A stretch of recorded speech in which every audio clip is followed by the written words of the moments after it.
लेकिन जिस एक राज्य में बीजेपी क्लीन स्वीप करने से एक सीट से पीछे रह गई थी वो है मध्य प्रदेश। मध्य प्रदेश में लोकसभा की 29 सीटें हैं। 2014 में बीजेपी ने यहां 27 जबकि 2019 में 28 सीटें जीती थी। लेकिन इस बार बीजेपी का टारगेट सभी 29 सीट जीतने का है।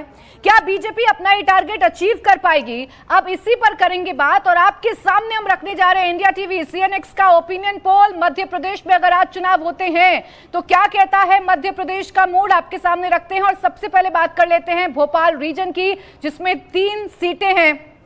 और अगर हम भोपाल की बात करें तो यहां पर 3 सीटें हैं और अभी जो स्कोर बोर्ड बता रहा है वो ये बता रहा है कि भोपाल में बीजेपी तीनों की तीनों सीटें जीतेगी। यानी भोपाल रीजन की जो तीनों सीटें हैं वो भारतीय जनता पार्टी जीत सकती है। भोपाल, विदिशा और राजगढ़, ये वो 3 सीटें हैं जो भारतीय जनता पार्टी अपने खाते में ला सकती है। यानी एक बार फिर से भोपाल रीजन में तीनों की तीनों सीटें बीजेपी क्लीन स्वीप करती हुई नजर आ रही है। तो भोपाल में बहुत कुछ, अभी पहले शुरुआत में हमने भोपाल के 3 रीजन आपके सामने खोलने जा रहे हैं तो कुछ बहुत ज्यादा फेरबदल होता हुआ नजर नहीं आ रहा है। अगर आप भोपाल सीट की सिर्फ बात कर लेंगे तो यहां से आलोक शर्मा बीजेपी के कैंडिडेट हैं। कांग्रेस के अरुण श्रीवास्तव को इस बार चुनावी मैदान में उतारा गया है। बीजेपी ने फायर ब्रांड नेता और पिछली बार 2.5 लाख से ज्यादा वोटों से जीतने वाली साध्वी प्रज्ञा ठाकुर का टिकट काटकर भोपाल के पूर्व मेयर आलोक शर्मा को टिकट दिया है। जबकि कांग्रेस ने अरुण श्रीवास्तव पर दाव लगाया है जो कि पूर्व केंद्रीय मंत्री सुरेश पचौरी के करीबी हैं। अरुण काइस्थ समाज से आते हैं। भोपाल सीट पर काइस्थ वोटर्स लगभग 2 लाख से ज्यादा हैं। बीते 9 लोकसभा चुनाव से सीट बीजेपी लगातार जीत रही है और इस बार भी बीजेपी जीत रही है। इस बार भी बीजेपी के जो आलोक शर्मा हैं वो चुनाव जीत सकते हैं, ऐसा हमारा ओपिनियन पोल बता रहा है। यानी अरुण श्रीवास्तव को जरूर काइस्थ वोटों की वजह से भोपाल की सीट पर उतारा है कांग्रेस ने भारतीय जनता पार्टी को टक्कर देने के लिए, लेकिन वो बहुत कोई कमाल करेंगे ऐसा हमारा ओपिनियन पोल नहीं बता रहा है। भोपाल की सीट बीजेपी के खाते में जा रही है, आज का ओपिनियन पोल ये बताता हुआ नजर आ रहा है। इसके बाद आइए एक और हाई प्रोफाइल सीट की बात कर लेते हैं जिसकी सबसे ज्यादा चर्चा इस वक्त मध्य प्रदेश में की जा रही है और वो सीट है विदिशा की, जो चर्चा में आ रही है पूर्व मुख्यमंत्री शिवराज सिंह चौहान की वजह से, क्योंकि यहां से शिवराज सिंह चौहान को बीजेपी ने मैदान में उतारा है और कांग्रेस से प्रताप भानु शर्मा चुनावी मैदान में होंगे। ओपिनियन पोल हमारा ये बता रहा है, इंडिया टीवी CNX का ओपिनियन पोल, कि विदिशा में शिवराज सिंह चौहान चुनाव जीत सकते हैं, प्रताप भानु शर्मा पीछे हैं। यानी कांग्रेस एक बार फिर विदिशा में कोई कमाल नहीं दिखा पाएगी। पूर्व मुख्यमंत्री शिवराज सिंह चौहान यहां से बीजेपी के उम्मीदवार हैं और उनका मुकाबला कांग्रेस के प्रताप भानु शर्मा से है। शिवराज सिंह चौहान विदिशा से पहले भी सांसद रह चुके हैं और इस बार भी विदिशा से उनकी जीत जो है वो तय मानी जा रही है। बीते 11 चुनाव से बीजेपी ये सीट अच्छे खासे मार्जिन से जीत रही है और इस सीट से सुषमा स्वराज और अटल बिहारी वाजपेयी भी सांसद रह चुके हैं। यानी ये जो सीट है वो बीजेपी के लिए काफी सेफ सीट मानी जाती है। तो 2 सीटें अभी तक आपके सामने हमने रखी हैं। भोपाल की अगर बात करें, जहां से सिटिंग सांसद का टिकट काटा गया, साध्वी प्रज्ञा ठाकुर की जगह भोपाल के पूर्व मेयर आलोक शर्मा को मैदान में उतारा गया, ये सीट भी बीजेपी जीत सकती है। और बात अगर विदिशा की करेंगे तो शिवराज सिंह चौहान यहां से चुनावी मैदान में है, सेफ सीट है, वो भी अच्छे खासे मार्जिन से ये जो सीट है वो जीत सकते हैं। विजय जी, ऐसी उम्मीद इन दोनों सीटों पर लगाई जाए? बिल्कुल, इसमें कोई बहुत बड़ा सवाल नहीं है, ये कोई राजनीतिक सवाल जैसा भी नहीं है। भोपाल भी seat Bharatiya Janata party, actually Madhya Pradesh Bharatiya Janata party का दूसरा गढ़ है गुजरात के बाद, जहाँ पर संगठन सबसे ज़्यादा मजबूत है और भोपाल भारतीय जनता पार्टी की सेफ सीट में से माना जाता है। पिछली बार प्रज्ञा ठाकुर रही थी, उनका टिकट काटा गया, आलोक जी को दिया गया, वो भी मेयर रहे हैं, वहाँ पर कोई संभावना मुझे नहीं लगती। और शिवराज जी की सीट को लेकर विदिशा सीट एक तो लंबे समय से भारतीय जनता पार्टी के साथ रही है। मुझे याद है वाजपेयी जी वहाँ पर MP रहे और सुषमा स्वराज जी वहाँ पर रही हैं और खुद शिवराज जी कई बार वहाँ पर MP चुनकर आए हैं। तो वो सीट में मुझे किसी तरह की कोई आशंका नहीं लगती और इसे सेफ सीट कहना बीजेपी के लिए से ज़्यादा जरूरी है कि शिवराज जी, आप देखिए विधानसभा चुनावों में जब उनको CM कैंडिडेट नहीं बनाया गया तब भी पार्टी ने बहुत अच्छी परफॉर्मेंस की उनकी लीडरशिप में। तो शिवराज जी की लोकप्रियता आज भी कोई कम नहीं हुई है और विदिशा जैसी सीट पर शिवराज जी का मुझे लगता है एक बड़े मार्जिन से वो जीत हो सकती है। लेकिन जो अगली सीट का आप जिक्र करना चाहती है वो महत्वपूर्ण सीट है, उसको आप कैसे देख रहे हैं, भावेश कैसे देख रहे हैं? राजगढ़ की सीट जहाँ दिग्विजय सिंह कैंडिडेट बने हैं कांग्रेस के। वो सीट भी हम जरूर आपके सामने रखेंगे और बताएंगे राजगढ़ में किसका पलड़ा भारी है। लेकिन हर्षवर्धन जी, जब भी बात मध्य प्रदेश के चुनावों की हुई, विधानसभा चुनाव हो चाहे लोकसभा चुनाव हो, सबसे ज्यादा निगाहें शिवराज सिंह चौहान पर थी, उनकी भूमिका पर थी। और एक बार ये फिर से क्लियर हो गया कि शिवराज सिंह चौहान, जिनके लिए नैरेटिव चलाया गया कि वो बहुत नाराज हैं, उनकी भूमिका बहुत कम हो रही है, उनको बहुत महत्वपूर्ण नहीं माना जा रहा है, वो महत्वपूर्ण है पार्टी के लिए और उसे इसीलिए उन्हें सेंटर में लाया जा रहा है। प्राची, विधानसभा चुनावों के समय भी मैंने ये बात कही थी और बहुत गंभीरता से कही थी कि शिवराज सिंह चौहान अभी भाजपा के भविष्य के नेता हैं।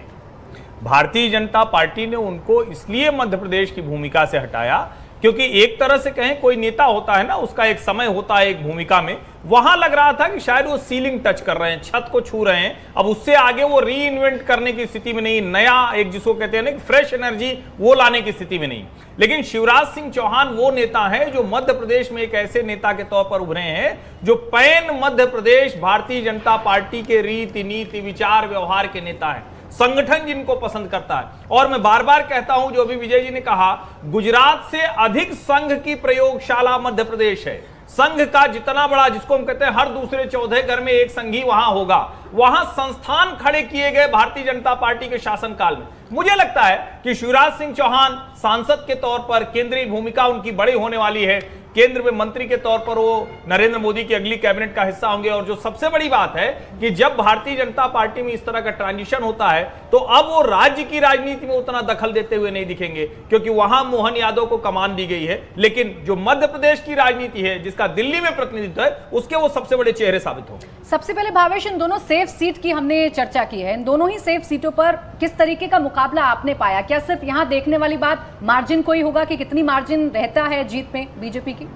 देखिए, विदिशा में पहले, इससे पहले जब शिवराज सिंह चौहान का नाम नहीं आ रहा था, तो जरूर बीजेपी के अंदर एक कुछ न कुछ उपापोह थी कि इस सीट पे किसको दिया जाए।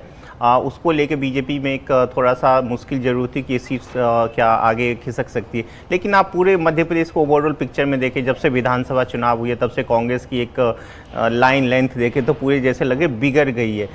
उस तरह देखें, जब भोपाल में आप जाके देखें, भोपाल में बीजेपी शायद आप देखें 2019 में उन्होंने एक बाहर से किसी और साध्वी प्रज्ञा सिंह को लेके आया, फिर भी वो जीत गए। उससे उनके अगेंस्ट खुद दिग्विजय सिंह चुनाव लड़ रहे थे, तब भी दिग्विजय सिंह हार गए।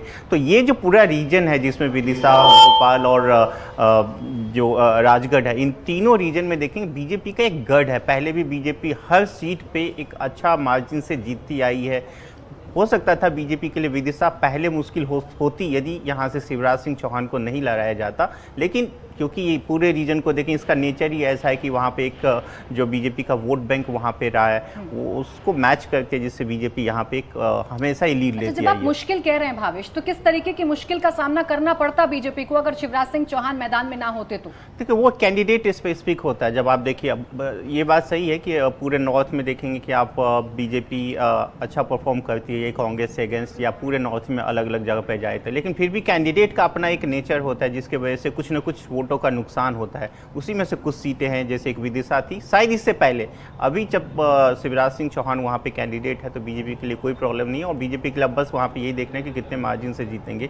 लेकिन कुछ कुछ सीटें ऐसे जरूर है जहाँ पे बीजेपी को प्रॉब्लम हो सकती है, वो इसीलिए, और वो दिखता भी है। आप देखिए, जैसे अभी हम लोग कुछ देर पहले गुजरात को लेकर बात कर रहे थे, तो वहाँ भी था कि गुजरात तो वैसे तो माना जा रहा है कि 26 की 26 सीटें जीत देंगे, लेकिन कुछ सीटें जरूर है जहाँ पे क्लोज फाइट है। वो इसलिए है क्योंकि वहाँ पे कैंडिडेट को कुछ उस तरह का समर्थन नहीं मिल रहा है, लेकिन ओवरऑल देखेंगे तो बीजेपी वो सीटें आराम से निकालेगी। आरती टिक्कू जी, इन दोनों ही सीटों पर जहां बीजेपी की बड़ी सेफ सीट मानी जाती है और इस बार दोनों ही कैंडिडेट जीतते हुए नजर आ रहे हैं, वीआईपी सीट है, आपका भी आंकलन यही है? बिल्कुल, मुझे लगता है इस मंच पे सबका ओपिनियन मध्य प्रदेश को लेकर यही रहेगा कि बीजेपी की जो संगठन की जो ताकत है वो सबसे ज़्यादा मजबूत अगर देखा जाए, गुजरात बेशक है लेकिन उसके बाद मध्य प्रदेश भी है। और सबसे ज़्यादा मुझे लगता है बड़ा रोल जो शिवराज सिंह चौहान ने एक लीडर होने के नाते, एक मुख्यमंत्री होने के नाते संगठन को साथ साथ चलाया, और अपनी जो एडमिनिस्ट्रेशन है उसकी भी जो पॉलिसीज़ है, जो नीतियाँ रही शिवराज सिंह चौहान जो बिल्कुल मोदी पॉलिसीज़ को लगभग मैच कर रही थी, उसका भी एक बहुत बड़ा योगदान रहेगा। बीजेपी को बहुत अच्छा रिजल्ट मिलेगा जो मध्य प्रदेश में। और तीसरी बात आपको याद होगा कि जब कई सारे लोगों ने कहा था कि शिवराज सिंह चौहान गुस्से में है या नाराज़ हो गए कि वो मुख्यमंत्री नहीं बनाए जा रहे हैं, लेकिन मैंने और कई सारे पत्रकार जो हमारे साथी हैं उन्होंने यही कहा था कि शिवराज सिंह चौहान की भूमिका आप सेंटर में होगी, वो एक बहुत बड़ा रोल करेंगे पार्टी में और सेंट्रल लेवल पे। मुझे लगता है वो जो मैसेज वोटर को गया है मध्य प्रदेश में, उसके कारण भी मध्य प्रदेश में बीजेपी को बहुत बड़ा अच्छा रिजल्ट मिलने वाला है। देखिए, विदिशा और शिवराज जी को दो तरह से देखना चाहिए। एक तो विदिशा सीट में तो भारतीय जनता पार्टी के लिए सबसे सेफ सीट में से मानता हूँ, जितना मैंने लंबे समय से उसको देखा है। पिछली बार भी 8.5 लाख वोट मिले थे उनको, 68% वोट वहाँ पर मिला है। तो 68% वोट ऐसा नहीं होता कि उसको कितना भी बदल ले तो कोई बहुत बड़ा बदलाव हो जाएगा। दूसरा, शिवराज जी के लिए मैं समझता हूँ कि उनको मध्य प्रदेश की किसी जो मुश्किल सीट है ना वहाँ खड़ा करना चाहिए था, क्योंकि उसका फ़ायदा शिवराज जी की जो पर्सनैलिटी है, उनकी जो पॉपुलैरिटी है, लोकप्रियता, उसका फ़ायदा भारतीय जनता पार्टी को मिल सकता है। जो भावेश जो जिन सीटों का जिक्र कर रहे हैं, तो मुश्किल सीटों पर भी शिवराज जी जिता सकते हैं, इसलिए फ़ायदा हो सकता है। विदिशा और शिवराज जी तो एक, मैं कहता हूँ कि दो चीज़ों को वेस्ट किया गया एक तरह से। मतलब विदिशा उनकी सीट है पसंद की, लेकिन विदिशा निकाल सकते थे और शिवराज जी कोई और भी मुश्किल सीट को इस्तेमाल करना चाहिए था। केंद्र में उनका वैसे भी योगदान जरूरी है कि जी इस पर थोड़ा सा मुझे लगता है ना कि अगर शिवराज जी को विदिशा से हटाकर विदिशा या भोपाल के अलावा कहीं और दिया जाता तो हम ही लोग ये डिस्कस कर रहे होते फिर से कि देखिए मुख्यमंत्री की कुर्सी से भी हटा दिया, अब उनको जानबूझकर ऐसी जगह भेजा जा रहा है, मान लीजिए इसे छिंदवाड़ा ही भेज दिया जाता, एक ही सीट तो है जो हारी थी वो, तो कहा जाता, हम ही लोग चर्चा कर रहे होते कि देखिए शिवराज जी को फंसाने के लिए केंद्रीय नेतृत्व ने कर दिया, मोदी शाह ने उनको। आपने अच्छी सीट का नाम लिया, मैं कह रहा हूँ छिंदवाड़ा जाते तो एक मजबूत टक्कर शिवराज जी भारतीय जनता पार्टी के तौर पर दे सकते थे। और तो वो विक्रम अहोक भी आ गए उनके साथ। करेंगे विजय जी, और जिस सीट की चर्चा आप करना चाह रहे थे उस सीट को जरा बता देते हैं, अपने दर्शकों के सामने रख देते हैं कि राजगढ़, जहां से दिग्विजय सिंह चुनावी मैदान में है, वहां का हमारा ओपिनियन पोल क्या कहता है, ये आइए आपको बताते हैं। देखिए, 2 बार से यहां पर सांसद हैं रोडमल नागर, और एक बार फिर से उनको चुनावी मैदान में उतारा गया है।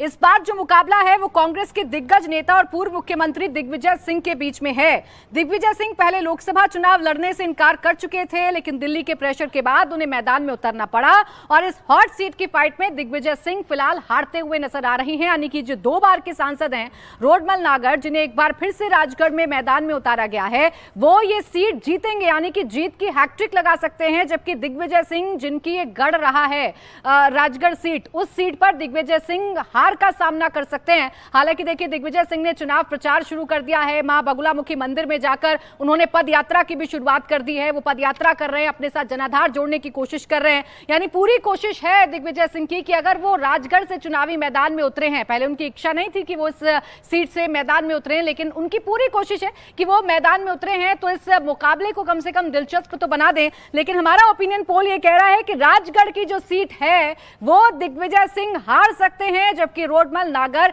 इस सीट को जीत सकते हैं। यानी कि जीत की जो हैट्रिक है यहां पर लगा सकते हैं रोडमल नागर। हर्षवर्धन जी, मुझे लगता है प्राची, पहले तो ये कि दिग्विजय सिंह जी की प्रशंसा करी है। जब कांग्रेस पार्टी का छोटा बड़ा बहुत बड़ा और तो और राहुल गांधी तक अमेठी से लड़ने से बच रहे हैं या भाग रहे हैं, अभी हो जाए अनाउंसमेंट तो बात अलग है, ऐसे में दिग्विजय सिंह जो एक तरह से अब राजनीतिक संन्यास की उम्र में, वो पिछली बार भी लड़े पूरी ताकत से, ठीक है, प्रज्ञा ठाकुर के सामने वो हार गए, इस बार भी वो लड़ रहे हैं। और मैं तो कहता हूं कि दिग्विजय सिंह जैसे नेता अगर उनके पास होते कांग्रेस के पास, तो शायद आज कांग्रेस इस स्थिति में नहीं पहुंचती।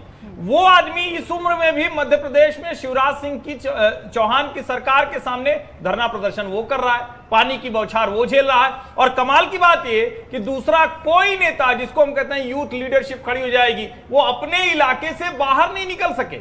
तो कम से कम इस बात की प्रशंसा की जानी चाहिए। हालांकि जो मध्य प्रदेश में माहौल है, जिस तरह की देश में जो एक तरह से कहें कि वातावरण बना हुआ है, उसमें दिग्विजय सिंह को फिर से हार का ही सामना करना पड़ेगा, इसमें कोई बहुत आश्चर्य नहीं। ये हार का सामना क्यों करना पड़ेगा विजय जी, जबकि दिग्विजय सिंह पूरी ताकत झोंक रहे हैं, चुनाव लड़ना नहीं चाहते थे, लेकिन जब मैदान में उतर गए हैं तो पूरी ताकत के साथ उतरे हैं, पदयात्रा की शुरुआत कर दी है, सड़कों पर निकल रहे हैं, पैदल चल रहे हैं, लेकिन फिर भी उसका कोई असर दिख नहीं रहा। ओपिनियन असर, क्योंकि संगठन वहां पर नहीं है। यहाँ भी राजगढ़ सीट भी वैसी है जहां पर 8 लाख 8.5 लाख वोट जो पिछले जो एमपी हैं, सिटिंग एमपी हैं, उनको मिला था, वहाँ पर भी 65% वोट मिला है। और ये पूरा भोपाल रीजन भारतीय जनता पार्टी का गढ़ है।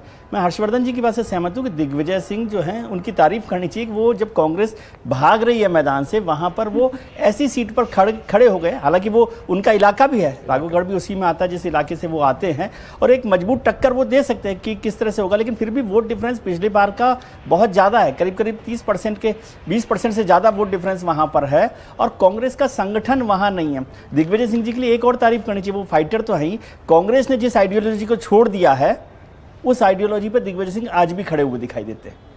तो वो एक और बड़ी बात है। कांग्रेस में अभी बहुत सारा वो हो रहा है कंफ्यूजन। राहुल जी ने तो नहीं छोड़ा है ना, कि राहुल जी ने भी छोड़ दिया? मतलब एक जनरल जो कांग्रेस में, वो भी जनेऊ पहनते रहते हैं लगातार। और दिग्विजय सिंह, आप राहुल जी की न्याय यात्रा की और राहुल जी का जिक्र कर दिया, पदयात्रा का जिक्र करते हैं, उसके मैं वो नहीं कर रहा, लेकिन दिग्विजय सिंह उस उम्र में भी बहुत लंबी पदयात्रा नर्मदा के दौरान इतनी लंबी यात्रा उन्होंने की है, तो इसलिए उनकी तारीफ करनी चाहिए। और वो एक फाइटर के तौर पर दिखाई दे रहे हैं और एक कड़ी टक्कर वहां पर दे सकते हैं। 18 में फायदा भी हुआ था आपकी बात, हाँ वही मैं कह रहा हूं कि 2018 में जो नर्मदा यात्रा उन्होंने शपथनीक की थी, उसका बड़ा लाभ उस यात्रा की जो कॉन्स्टिट्यूंसी थी उसमें कांग्रेस पार्टी को मिला था। देखिए, ये जो पर्टिकुलर राजगढ़ सीट है, उसमें विधानसभा चुनाव में जो कांग्रेस की स्थिति थी उसको देखिए।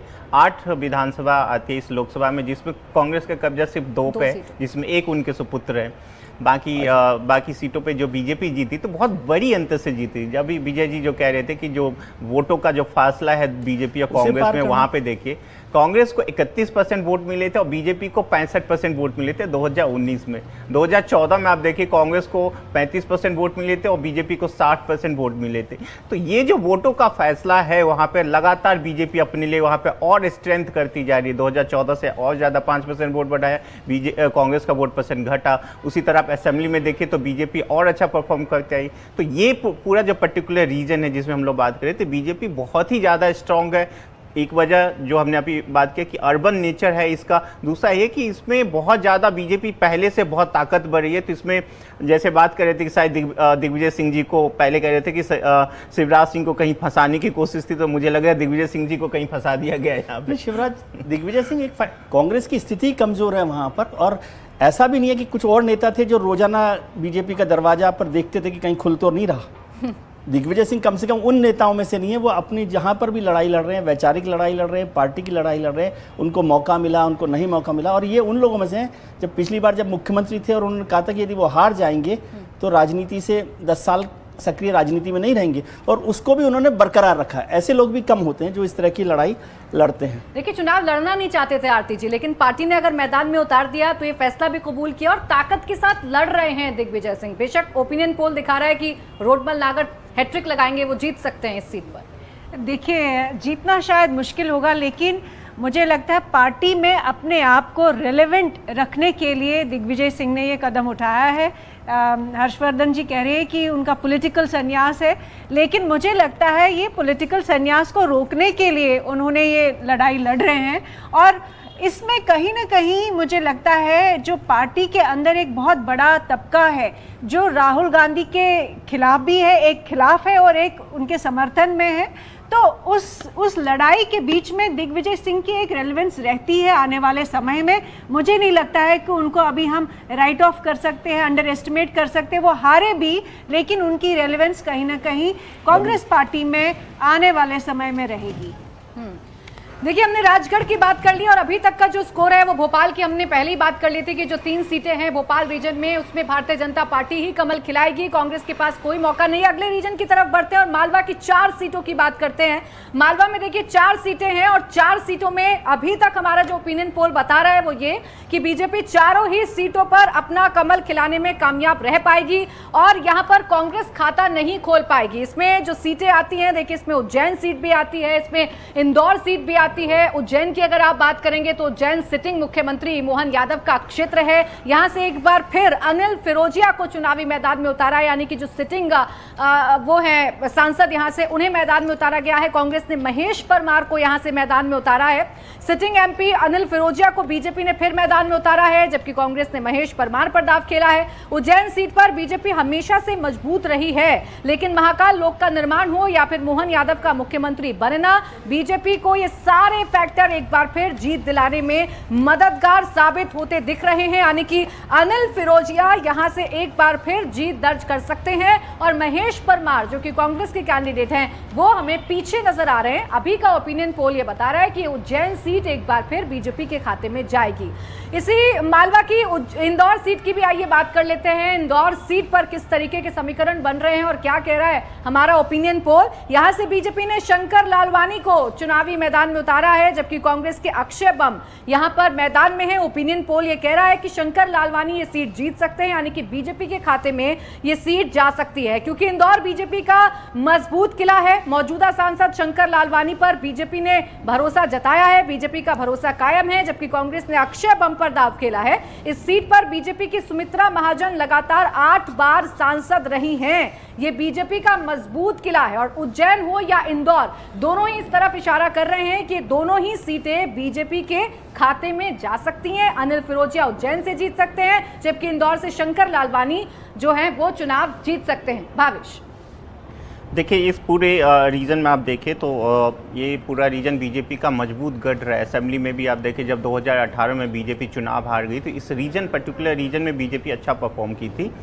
उसकी वजह ये है कि ये पूरा जो इस रीजन का नेचर है वो बीजेपी को सूट कर दिया। इसमें राजपूत बहुत अच्छा है, इसमें राजपूत पूरे जो सवर्ण वोट हैं उसकी एक अच्छी खासी तादाद है। दूसरी तरफ ओबीसी डोमिनेटेड ये है। दूसरा आप कहेंगे जैसे उज्जैन की बात किया, उज्जैन एक धर्मस्थली है तो वहाँ पे लोग आसपास के लोग ज़्यादा जाते हैं, तो उससे भी बीजेपी को एक एडवांटेज मिलता है। इन सब ये बहुत सारी वजह है। दूसरी बात जैसे हमने कहा यहाँ पे बीजेपी बहुत हैवी वेट्स रही है, जैसे सुमित्रा महाजन जी यहाँ से हैं, कैलाश विजयवर्गीय भी इसी रीजन से आते हैं। तो ये सब पर्टिकुलर रीजन है जिसके लिए बीजेपी को एडवांटेज देती है। इसमें बहुत एक भी ऐसा सीट नहीं है जहां पे बीजेपी के लिए कोई मुश्किल आने वाली है आने लोकसभा चुनाव में।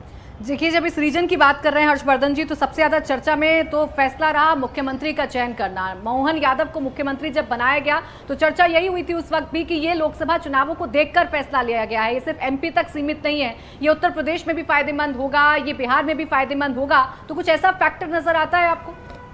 देखिए, मोहन यादव का चयन जिसको हम कहते हैं ना कि एक भारतीय जनता पार्टी की लंबे समय से जो रणनीति चली आ रही है, और अगर हम उसको जिस सोशल इंजीनियरिंग की बात करते हैं तो जो संघ अपने शुरुआत से करता रहा और भारतीय जनता पार्टी में महासचिव के तौर पर गोविंदाचार्य लेकर आए, उसको अमित शाह और नरेंद्र मोदी ने नए सिरे से उसको स्थापित किया। अब उसके बावजूद कुछ कम्युनिटीज हैं, कुछ जातियां हैं जो इधर आने में थोड़ा सा अभी हिचकती हैं। क्यों? क्योंकि उनके पास उसी जाति की बहुत मजबूत लीडरशिप। अब न तो कोई बिहार में कोई यादव मुख्यमंत्री है, न उत्तर प्रदेश में कोई यादव मुख्यमंत्री है, लेकिन मध्य प्रदेश में डॉक्टर मोहन यादव मुख्यमंत्री हैं जो भारतीय जनता पार्टी के कैडर के व्यक्ति हैं। 76-77 में वो अखिल भारतीय विद्यार्थी परिषद से जुड़ गए थे, उज्जैन के नगर मंत्री रहे और वहां से वो सफर यहां तक पहुंचे। वो सिर्फ इतना भर नहीं है कि एक व्यक्ति पिछड़ी जाति का मुख्यमंत्री बन गया। भारतीय जनता पार्टी की, जिसको हम हिंदू पॉलिटिक्स कहते हैं, उस हिंदू राजनीति के एक प्रतीक के तौर पर यह चयन किया गया। जहां तक मालवा की बात है, इंदौर उज्जैन पहले से ही भारतीय जनता पार्टी का बहुत मजबूत किला रहा है। मुझे नहीं लगता कि वहां कोई मुश्किल होने वाली है। पिछले विधानसभा चुनाव में थोड़ा बहुत हमने जरूर देखा था, जीतू पटवारी जैसे नेता थोड़ा सा प्रभाव कुछ जगहों पर डालते देखे, लेकिन ओवरऑल अगर कहें तो इस लोकसभा चुनाव में कई ऐसे समीकरण हैं जो भाजपा को प्लस करते हुए दिखते हैं। अच्छा, कहीं पर भी विजय जी रिवाइव नहीं कर रही है कांग्रेस। पिछली बार के जो नतीजे थे, अभी तक हम जितने रीजन्स में आगे बढ़ रहे हैं, फाइट में भी कांग्रेस हमें कहीं नजर नहीं आ रही। नहीं, आप जिन इलाकों में चल रहे हैं वहाँ 5-5 लाख वोट का करीब 4 से 5 लाख वोट का मार्जिन है, डिफरेंस है, तो वहाँ तो बहुत मुश्किल है। और जैसे आपने जिक्र किया भोपाल भारतीय जनता पार्टी का गढ़, भोपाल पूरा डिवीजन जो है, रीजन जो है, ये मालवा जो रीजन है, निमाड़ जो रीजन है, मालवा तो बहुत, मेरे को लगता है भोपाल से भी ज़्यादा महत्वपूर्ण रीजन है। जो उज्जैन और इंदौर की बात कर रहे हैं, इंदौर से सुमित्रा महाजन वहाँ रही हैं, कैलाश विजयवर्गीय का जिक्र किया गया, उज्जैन का जिक्र किया गया। और मोहन यादव को आप दूसरे तरीके से देखिए, मोहन यादव का जिक्र हर्षवर्धन जी ने किया। एक तो शिवराज जी थे वहाँ पर चीफ मिनिस्टर, तो ओबीसी लीडर को ओबीसी लीडर से रिप्लेस किया गया, पहला एक पॉलिटिकल स्टेटमेंट उसका। लेकिन दूसरी बात, मोहन यादव को चीफ मिनिस्टर बनाकर बीजेपी ने ये मैसेज दिया कि यादव केवल अखिलेश यादव के परिवार में यानी मुलायम सिंह जी के परिवार में या लालू यादव के परिवार में होंगे तभी आपको कुर्सी मिलेगी, ये ज़रूरी नहीं है। ये भी एक मैसेज इस तरह से दिया गया, क्योंकि अभी तक तो 2 परिवार थे हमारे पास, बिहार में लालू यादव परिवार है और उत्तर प्रदेश में अखिलेश यादव, और जो भी सत्ता मिलती रही यादवों की वो केवल उन 2 परिवारों को मिली। तो बीजेपी ने ये मैसेज भी दिया है कि यादव होने के लिए और यादव को सत्ता में आने के लिए लालू यादव या अखिलेश यादव या मुलायम सिंह यादव परिवार से नहीं होना चाहिए। तो उससे एक यादव की जो कम्युनिटी का जो हिस्सा भारतीय जनता पार्टी को मिल सकता है, जो अभी 80-90% दोनों पार्टीज के पास है, आरजेडी के पास और समाजवादी पार्टी पर, उसका एक बड़ा मैसेज वहां पर दिया गया है। मैं अगले रीजन्स की तरफ बढ़ूं। भावेश, ये मैसेज क्या कन्वे हो रहा है जिस तरफ विजय जी इशारा कर रहे हैं? आप तो पूरे देश में घूमे हैं, आपने सर्वे किया है तमाम स्टेट्स का। मोहन यादव कोई फैक्टर बन रहे? देखिए, मध्य प्रदेश में पर्टिकुलरली बात करते हैं। मध्य प्रदेश में तो एक उनका बीजेपी का जो चयन है मुख्यमंत्री को लेकर, उसमें बहुत ज़्यादा वो नहीं है, क्यूरियोसिटी नहीं है कि क्यों किया गया। जो वोट पड़ रहे हैं प्राइम मिनिस्टर मोदी के नाम पे कर रहे हैं। असेंबली चुनाव में भी प्राइम मिनिस्टर मोदी ही एक बहुत बड़ा फैक्टर थे, क्योंकि कोई सीएम कैंडिडेट नहीं था। मध्य प्रदेश के अलावा कहीं देखेंगे तो हमें तो ऐसा कहीं नहीं दिखा कि उनके नाम पे यादव पोलराइज हो रहे। यादवों का एक तबका बीजेपी को वोट करता आ रहा है लोकसभा चुनाव में, लेकिन उस वजह से नहीं कि किसी यादव को उन्होंने सीएम बनाया। प्राइम मिनिस्टर का अपना एक अपील है जो हिंदुत्व के नाम पे, और जिस तरह सोशल इक्वेशन बनता है अलग अलग सीटों पे, जहाँ पे यादव, यहाँ जैसे उत्तर प्रदेश की बात करें जहाँ पे अखिलेश यादव का अपना कैंडिडेट नहीं होता, यहाँ वहाँ पे यादवों का एक तबका बीजेपी को वोट करता है। वही बात बिहार में भी होती है, जहाँ पे आरजेडी का कैंडिडेट नहीं होता, वहाँ पे यादवों का वोट बीजेपी को मिलता है। अच्छा ठीक है, अगले 3 रीजन। मैं सिर्फ एक छोटा असहमति है मेरी भवेश से कि इन्होंने कहा कि मध्य प्रदेश में जो विधानसभा के इलेक्शंस हुए वो मोदी फैक्टर पे जीता गया। मुझे लगता है कि बिल्कुल मोदी फैक्टर था मध्य प्रदेश में, लेकिन शिवराज सिंह चौहान का भी एक बहुत बड़ा एक फैक्टर था। जो उनकी ग्राउंड पे जो पॉलिसीज़ थी उनका एक बहुत बड़ा असर था। मैंने लोगों से बात की मध्य प्रदेश में और लोग बहुत खुश थे उनके काम से।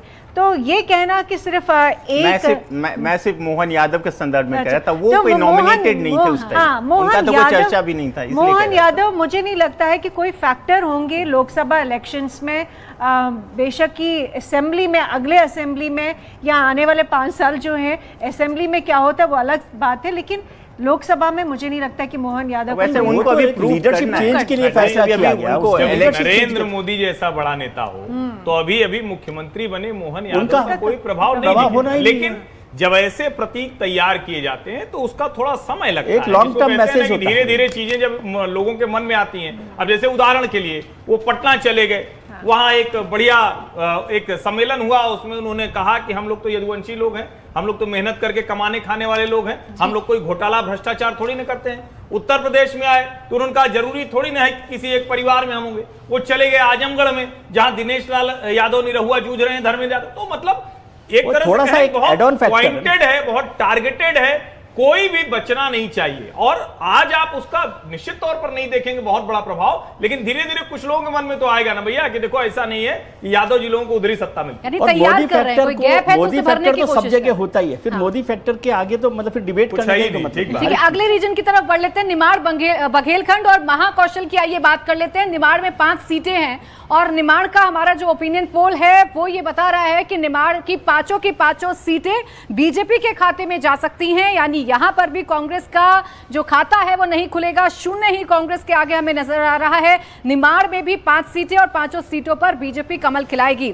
जबकि आगे बढ़ेंगे, बघेलखंड की आप बात करेंगे जहां 8 सीटें हैं। 8 सीटों में बीजेपी 8 सीटों पर अपना कमल खिला सकती है। बघेलखंड की हम बात कर रहे हैं और कांग्रेस के खाते यहां पर भी नहीं खुलेगा। मालवा, निमाड़ या फिर बघेलखंड, कहीं पर भी कोई भी गुंजाइश कांग्रेस के लिए नहीं है। हालांकि 2019 के जो रिजल्ट्स थे वो भी कुछ इसी तरीके थे। एक सीट थी जो महाकौशल छिंदवाड़ा से मिली थी कांग्रेस को, इस बार वो सीट भी बड़ी इंटरेस्टिंग होने जा रही है, आगे आपको बताएंगे। लेकिन निमाड़ की 5 सीटें बीजेपी जीत रही है और बघेलखंड में भी 8 सीटें बीजेपी जीत रही है। यहां पर बीजेपी एक बार फिर अपनी जीत को कायम रखेगी, जो जीत 2019 में बीजेपी ने हासिल की थी निमाड़ और बघेलखंड में भी। आगे बढ़ते हैं, महाकौशल की बात कर लेते हैं जहां 5 सीटें हैं और ये महाकौशल वो इलाका है जहां छिंदवाड़ा भी आता है। 5 सीटें बीजेपी के खाते में जा रही हैं। अब आप अंदाजा लगाइए, यानी कि जो छिंदवाड़ा की एक सीट पिछली बार जीतने में नाकामयाब रही थी भारतीय जनता पार्टी, वो छिंदवाड़ा की सीट भी इस बार बीजेपी के खाते में जा सकती है। आगे आपको सीट वाइज बताएंगे, लेकिन फिलहाल महाकौशल की 5 सीटें बीजेपी के खाते में जा रही हैं, यानी 5 सीटों पर बीजेपी का कमल खिल रहा है और कांग्रेस के आगे आपको फिर 0 ही नजर आएगा। यानी कांग्रेस मध्य प्रदेश में अभी तक हमने जितनी सीटें आपके सामने खोली हैं, जितने भी रीजन्स की हमने बात की है, अभी भी यहाँ पर कांग्रेस अपना खाता नहीं खोल रही है। कांग्रेस के खाते में एक भी सीट जाती हुई नजर नहीं आ रही है। महाकौशल से उम्मीद कांग्रेस को रहती है क्योंकि यहां से कमलनाथ रहते हैं, छिंदवाड़ा में कमलनाथ की बड़ी भूमिका रहती है, लेकिन इस बार छिंदवाड़ा भी बीजेपी एक बार फिर हासिल कर सकती है, बीजेपी के साथ जा सकता है, ऐसा कहें तो गलत नहीं होगा। ये जल्दी से छिंदवाड़ा की बात कर लेते हैं। यहां से नकुलनाथ हार रहे हैं, ये बड़ी खबर मध्य प्रदेश से निकलकर सामने आ रही है। नकुलनाथ चुनाव हार रहे हैं, हमारा ओपिनियन पोल ये बता रहा है। कमलनाथ के गढ़ में कांग्रेस का जनाधार खिसकता दिख रहा है। बीजेपी के बंटी साहू कांग्रेस के इस मजबूत किले को भेदते दिख रहे हैं। छिंदवाड़ा हारने का मतलब कांग्रेस के लिए मध्य प्रदेश में एक जो आखिरी बची उम्मीद थी वो भी अब खत्म होने जा रही है, यानी खत्म होने जैसा ही इसे समझा जा सकता है। बीजेपी ने यहां से बंटी साहू को उम्मीदवार बनाया और कांग्रेस ने यहां से नकुलनाथ यानी कि कमलनाथ के बेटे को चुनावी मैदान में उतारा। काफी चर्चाएं थी कमलनाथ और नकुलनाथ को लेकर, लेकिन देखिए नकुलनाथ आखिरकार कांग्रेस के टिकट पर ही चुनावी मैदान में है और हमारा ओपिनियन पोल ये बता रहा है कि नकुलनाथ यहां से हार रहे हैं, यानी कि जो बची हुई एक सीट कांग्रेस के पास थी वो सीट भी कांग्रेस के हाथ से निकल रही है। छिंदवाड़ा पर चर्चा करना तो बनता है विजय जी, एकमात्र सीट कमलनाथ यहां पर अच्छा जनाधार रखते हैं। देखिए विधानसभा चुनाव में भी बहुत ज्यादा नुकसान बीजेपी कमलनाथ को पहुंचा नहीं पाई थी या उनके रीजन में सीटें नहीं जीत पाई थी, लेकिन लोकसभा में पटकनी दे रही है बीजेपी। जी, ये अच्छा किया मुझे आपने अपडेट किया कि नकुलनाथ जी कैंडिडेट वहाँ पर अभी कांग्रेस से ही है। मैं बहुत दिनों से कंफ्यूज था कि वो किसके कैंडिडेट होंगे, नकुलनाथ जी बीजेपी से होंगे कि कांग्रेस से होंगे, लेकिन फाइनली कांग्रेस से कैंडिडेट हैं।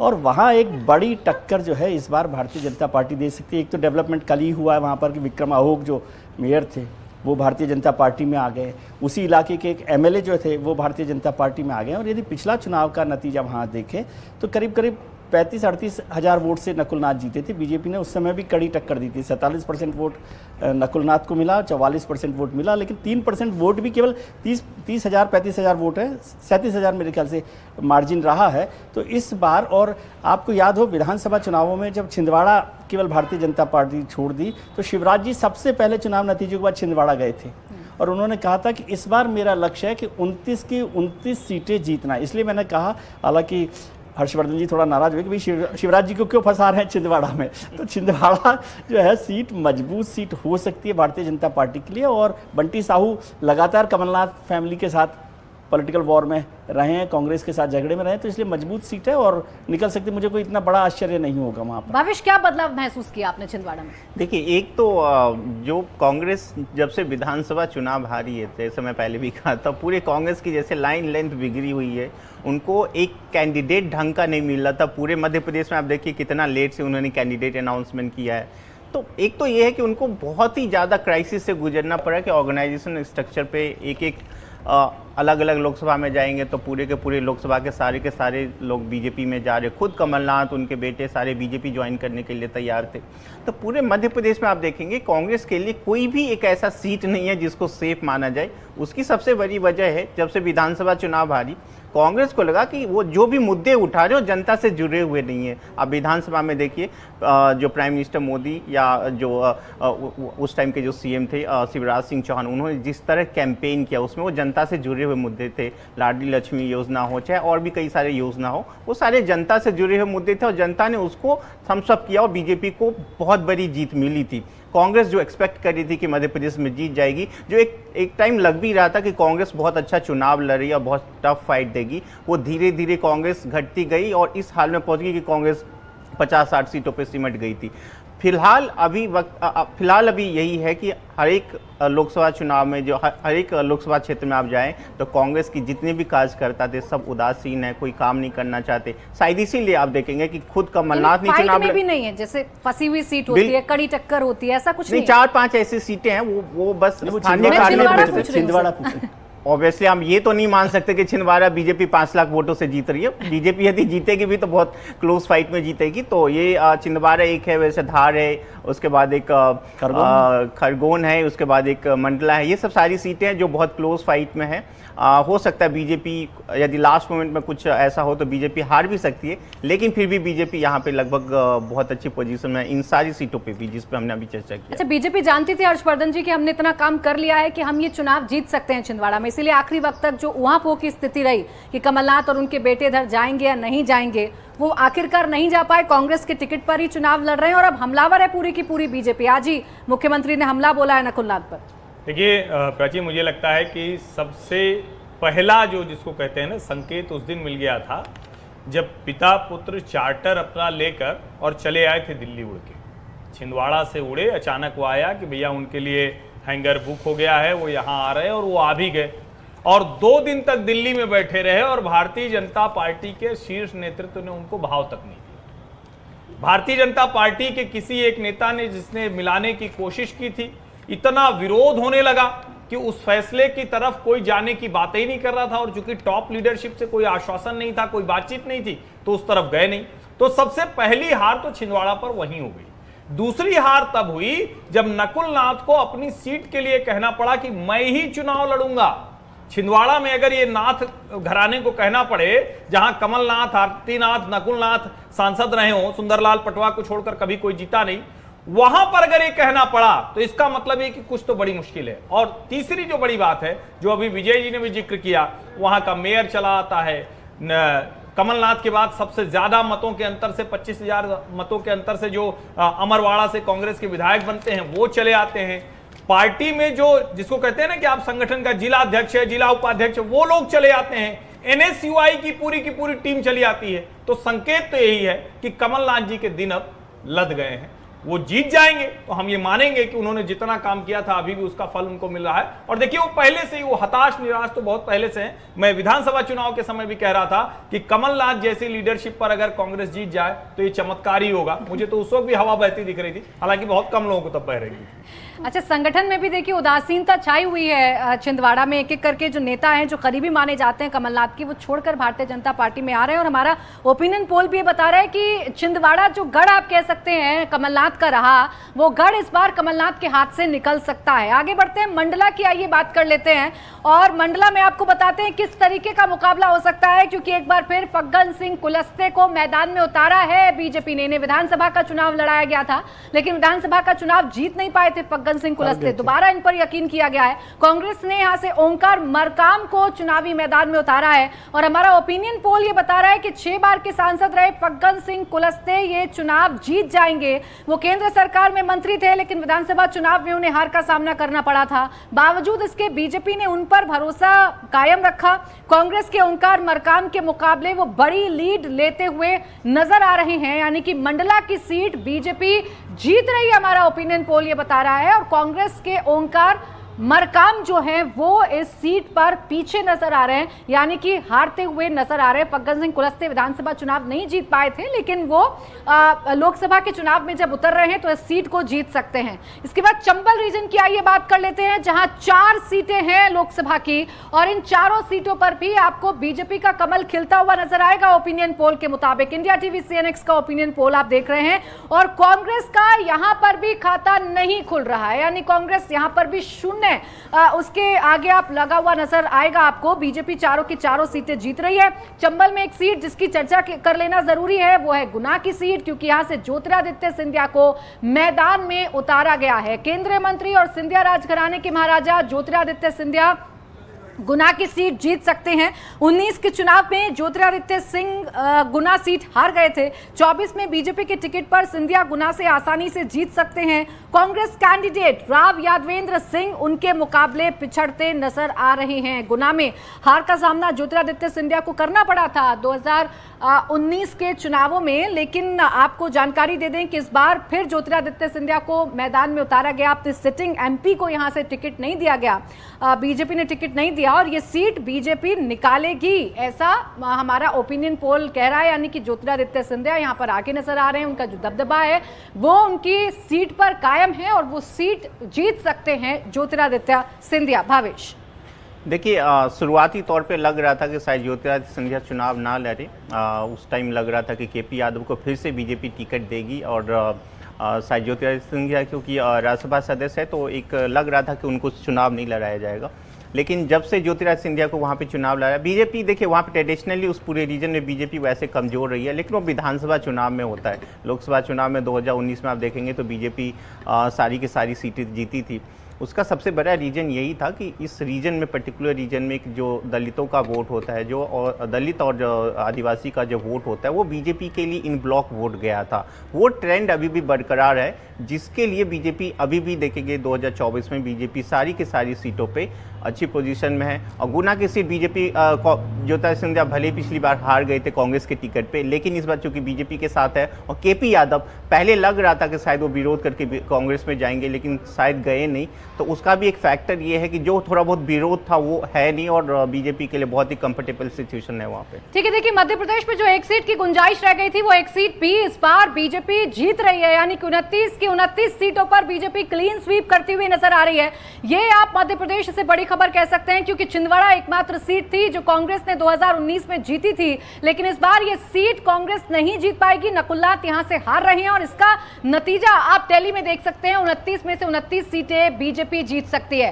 अब लोकसभा चुनाव में बीजेपी कितनी मजबूत हो जाती है, इसका अंदाजा इसी बात से लगाया जा सकता है कि 2019 में जब लोकसभा चुनाव हुए थे तब मध्य प्रदेश में कमलनाथ की लीडरशिप में कांग्रेस की सरकार थी, फिर भी राज्य की 29 में से 28 सीटें बीजेपी ने जीती थी।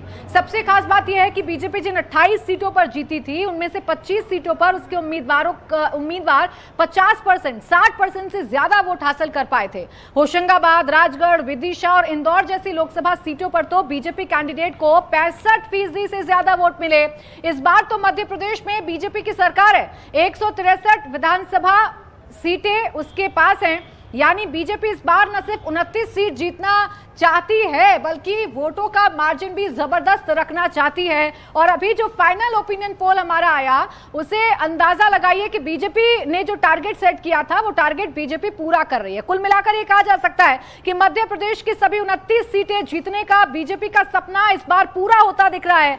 2014 में बीजेपी ने 29 में से 27 सीट जीती थी, कांग्रेस को सिर्फ 2 सीट मिली थी, ज्योतिरादित्य सिंधिया और कमलनाथ जीते थे। 2019 में बीजेपी ने 28 सीटें जीती थी। इस बार ऐसा लग रहा है कि बीजेपी पूरी की पूरी सीटें यानी कि 29 की 29 सीटें जीत सकती है। छिंदवाड़ा जो पिछली बार बीजेपी के लिए मुश्किल साबित हुई थी, वही छिंदवाड़ा इस बार बीजेपी अपनी झोली में डालती हुई नजर आ रही है। पिछली बार सिंधिया हार गए थे, सिर्फ छिंदवाड़ा में नकुलनाथ ने कांग्रेस की इज्जत बचाई थी, लाज रखी थी। अब ज्योतिरादित्य सिंधिया बीजेपी में आ चुके हैं। कमलनाथ के गढ़ छिंदवाड़ा में भी कमल खिलता दिख रहा है, यानी बीजेपी परफेक्ट 29 और कांग्रेस की 0 मिलने की संभावना फिलहाल India TV CNX opinion poll में नजर आ रही है।